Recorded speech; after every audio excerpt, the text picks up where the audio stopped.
ചരിത്രം ആവർത്തിക്കുമോ? ആവർത്തിക്കാനാണ് സാധ്യത. കഴിഞ്ഞ ദിവസം ഒരു വീഡിയോ കാണാനിടയായി. നമ്മുടെ കേരളത്തിലെ KPMS എന്ന പ്രസ്ഥാനത്തിൻ്റെ നേതാക്കന്മാർ ഡൽഹിയിൽ ചെല്ലുകയും BJPയുടെ നേതാക്കന്മാരെ കാണുകയും ചെയ്തു. BJPയിൽ ചേരാനുള്ള അവരുടെ സന്നദ്ധത അവർ ഈ BJP നേതാക്കന്മാരെ അറിയിച്ചു. അപ്പോൾ ഇത് അവരുടെ കാര്യം. ഈ KPMSകാർ അല്ലെങ്കിൽ കേരള പുലയർ മഹാസഭ എന്ന് പറയുന്ന പ്രസ്ഥാനത്തിൻ്റെ നേതാക്കന്മാർ BJPയിൽ ചേരുന്നെങ്കിൽ അതിൻ്റെ പ്രധാനപ്പെട്ട ഉത്തരവാദിത്വം നാളിതുവരെ കേരളം ഭരിച്ച ഇടത് വലത് പാർട്ടികൾക്കാണ്. അവർ ഈ ദളിത് വിഭാഗക്കാരെ അവരുടെ വോട്ട് ബാങ്കായിട്ടാണ് ഇത്ര നാളും കണ്ടിരുന്നത്, ഇപ്പോഴും കാണുന്നത്. പ്രത്യേകിച്ച് കേരളം ഭരിച്ച തൊഴിലാളി വർഗത്തിൻ്റെ പാർട്ടി അല്ലെങ്കിൽ പാവപ്പെട്ടവൻ്റെ പാർട്ടി എന്ന് പറയുന്ന കമ്മ്യൂണിസ്റ്റ് പാർട്ടി.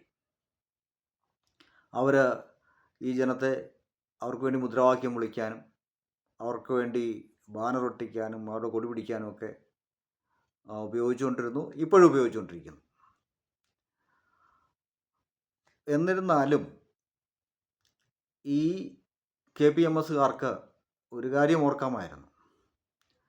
BJP RSS എന്ന ആ പാർട്ടി, RSS എന്ന പ്രസ്ഥാനം, ഇതൊക്കെ രൂപപ്പെട്ടിട്ടുള്ളത് ഇന്ത്യയിലെ വരേണ്യവർഗത്തിൻ്റെ സവർണ വർഗത്തിൻ്റെ പദവി, അവരുടെ സ്വത്ത്, അവരനുഭവിച്ചുകൊണ്ടിരിക്കുന്ന സുഖങ്ങൾ, ഇതൊക്കെ അതുപോലെ സംരക്ഷിക്കാനും നിലനിർത്താനും വേണ്ടിയാണ്. അല്ലാതെ ദേശസ്നേഹം കൊണ്ടൊന്നുമല്ല എന്നുള്ളത് എല്ലാവർക്കും അറിയാവുന്ന കാര്യമാണ്. ഒരു കാലത്ത് ഈ പുലയരടങ്ങുന്ന ദളിത് വിഭാഗത്തെ അടിമകളാക്കി നിലനിർത്തി അവരെ കൊണ്ട് മൃഗങ്ങളെപ്പോലെ കന്നുകാലികളെപ്പോലെ ജോലി ചെയ്യിപ്പിച്ച് അവർക്ക് വഴിയിൽ കൂടെ നടക്കാൻ സ്വാതന്ത്ര്യമില്ലാത്ത അവസ്ഥ സൃഷ്ടിച്ച് കുളത്തിൽ നിന്ന് പൊതുവായിട്ടുള്ള പൊതുജനങ്ങൾക്കുള്ള കുളത്തിൽ കുളിക്കാൻ അവകാശമില്ലാതെ, പൊതുവായിട്ടുള്ള കിണറ്റിൽ നിന്ന് വെള്ളം കോരാനുള്ള അവകാശമില്ലാതെ, അതുപോലെ വിൽക്കാനും വാങ്ങാനും, ഈ അടിമകളെ വിൽക്കാനും വാങ്ങാനും വരെ ഉള്ളൊരു സാഹചര്യം ഇവിടെ ഉണ്ടാക്കിയത് ഇവിടുത്തെ സവർണ വിഭാഗമാണ്. അവരുടെ സംരക്ഷണത്തിന് വേണ്ടിയാണ് BJPയും RSSും. നിങ്ങൾ എവിടേക്കാണ് പോകുന്നത്?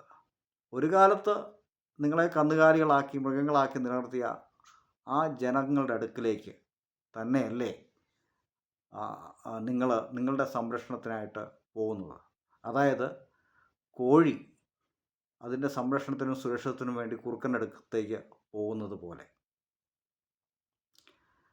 എന്തായാലും ചരിത്രം ആവർത്തിക്കുമെന്ന് ഞാൻ പറഞ്ഞത് ഇതാണ്.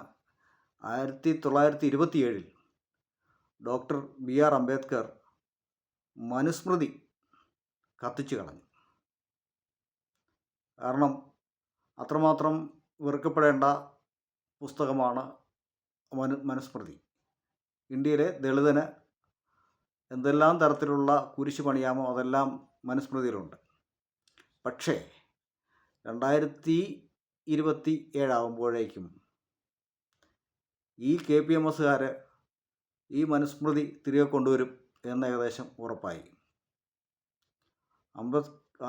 ഡോക്ടർ BR അംബേദ്കർ മനുസ്മൃതി 100 വർഷം മുമ്പ് കത്തിച്ച് കളഞ്ഞെങ്കിൽ 100 വർഷം തികയുമ്പോൾ KPMSകാർ മനുസ്മൃതിയുടെ കോടിക്കണക്കിന് പ്രതികൾ പ്രിൻ്റ് ചെയ്ത് കേരളത്തിലെ കന്യാകുമാരി മുതൽ കാസർഗോഡ് വരെ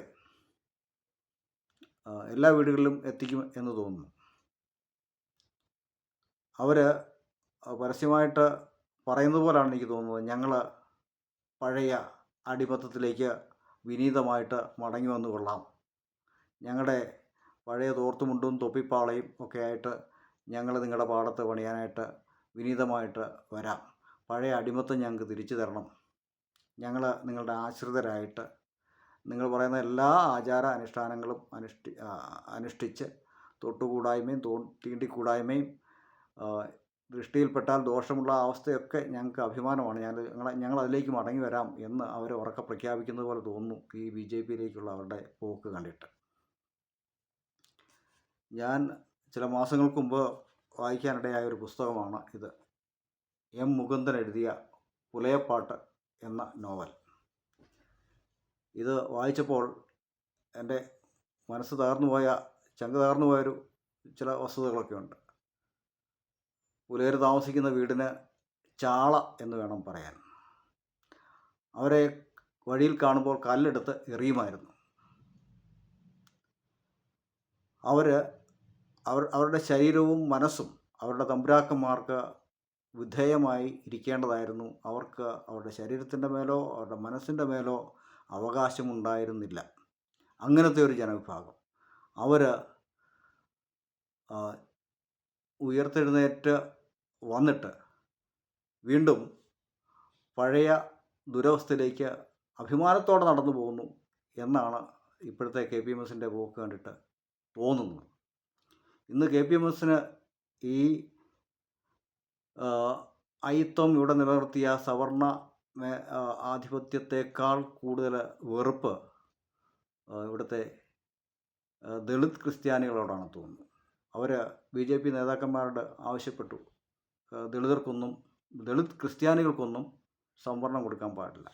പ്രിയപ്പെട്ട KPMSകാരെ, ഈ ഗവൺമെൻറ്റിൻ്റെ ഒരു സംവരണമില്ലെങ്കിലും ഒരു സഹായമില്ലെങ്കിലും കേരളത്തിലെ ദളിതർ ഉയർന്നു വന്നുകൊണ്ടേയിരിക്കും. കാരണം അവർ വിളിക്കുന്നത് കർത്താവായ യേശുക്രിസ്തുവിനെയാണ്. യേശുക്രിസ്തു ജീവിക്കുന്ന ദൈവമാണെങ്കിൽ ദളിതരുടെ വിഭാഗത്തിൽ നിന്ന് ക്രൈസ്തവരായവരെ പറ്റി ആരും ആശങ്കപ്പെടേണ്ട കാര്യമില്ല, ഒരു ഗവൺമെൻറ്റും ആശങ്കപ്പെടേണ്ട കാര്യമില്ല. അവരുടെ കാര്യം യേശുക്രിസ്തു നോക്കിക്കോളും. അതേപ്പറ്റി നിങ്ങൾ വിചാരപ്പെടേണ്ട.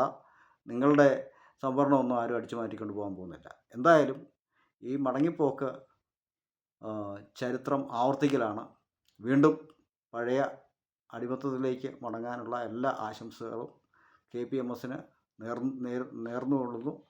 മുമ്പോട്ട് തന്നെ പോവുക. പഴയ ചാളയിലേക്ക് തന്നെ നിങ്ങൾ എത്തിച്ചേരുക.